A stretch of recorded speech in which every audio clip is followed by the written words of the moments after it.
Why, hello there. For dinner tonight, I've decided to make a Hasselbeck chicken, which is a style of actually cutting and stuffing chicken or potatoes or things like that. And I want to make this a Caprese Hasselbeck chicken, which means that really the only ingredients I need to make this delicious Italian-inspired chicken is boneless chicken breasts and tomatoes and some yummy fresh basil, some mozzarella, a few spices and seasonings. I'm going to be using salt, pepper, and oregano today. That's it. And then a little bit of olive oil. And we're going to be serving our chicken today with some pasta and green pesto sauce. So in just a second, I'm going to start by slicing up my tomatoes and my mozzarella cheese. So beginning with our tomatoes, the best way to do this, we don't need to slice them too terribly thick, but we also want them to be, you want to be able to taste them in the chicken. So I always remove the top first, just to get rid of that little bit there. And then I have bought a special kind of tomato. You kind of see that they're long and oval shaped. They had these at my local store today. That's actually going to fit really well in our chicken because we're going to kind of half stuff the chicken with these things. So our pieces don't need to be huge. So I'm just going to carefully, and with my fingers out of the way, make about 15 slices, however much of my tomatoes I need to do that are about this thick. And there we have more than enough tomato slices to handle all of our chicken today. Next is going to be the mozzarella. Now, you do have to be a little bit careful. As you can see, this is a really soft cheese. And so what I've done is I have washed my very sharp chef's knife in order to do this. And I'm not going to slice it super duper thick because we're actually going to put like 5 pieces of mozzarella in each of our chicken breasts. And that's a lot of cheese. So we want to go a little bit easy. In fact, depending on how this turns out, it's possible that we might end up, for example, if the cheese slice is very big, we might end up cutting them in half. For now, I'm not going to do that, and we'll see how we do, because we need anywhere between 15 and 20 slices of cheese. The easiest way to slice fresh, soft mozzarella is not to saw, but just to pick your thickness and push down through the cheese to get your nice slices. I am quite certain that we have enough mozzarella cheese now. So the very last thing that we're going to do is, whether it's a whole basil plant or just a package of basil that you've bought from your supermarket, no problem. We are going to separate our basil leaves from our stems into a nice big pile because we will need, if I do my math right, we're going to need probably between 30 and 40 basil leaves. So basically, you're going to trim this whole plant. Okie dokie. Basil leaves done, mozzarella cheese done, tomatoes done. Now it's actually time to prepare our chicken. So all I'm going to do is just kind of slide this off to the side. It's just going to chill there for a moment so that we can get our chicken ready. You will need a sharp knife for this. I'm actually going to be using a smaller knife, a paring knife, for my chicken.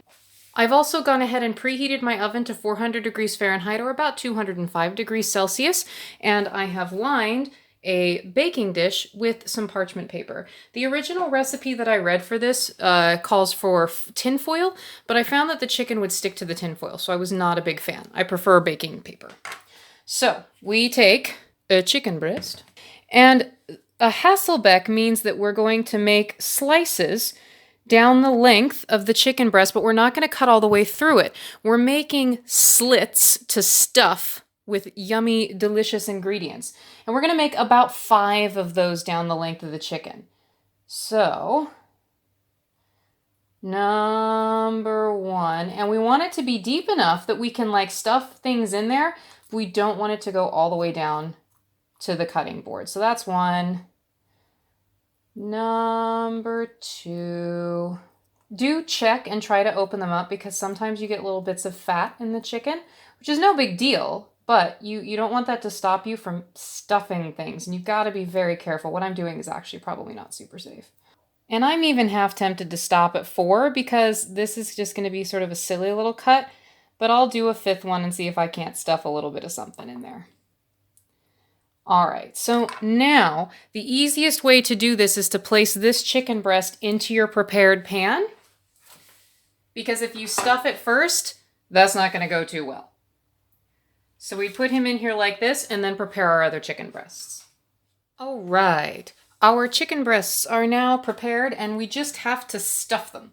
In order to stuff each of these little pockets, we need 1 slice of tomato, we need 1 slice of mozzarella, and we need 2 to 3 basil leaves.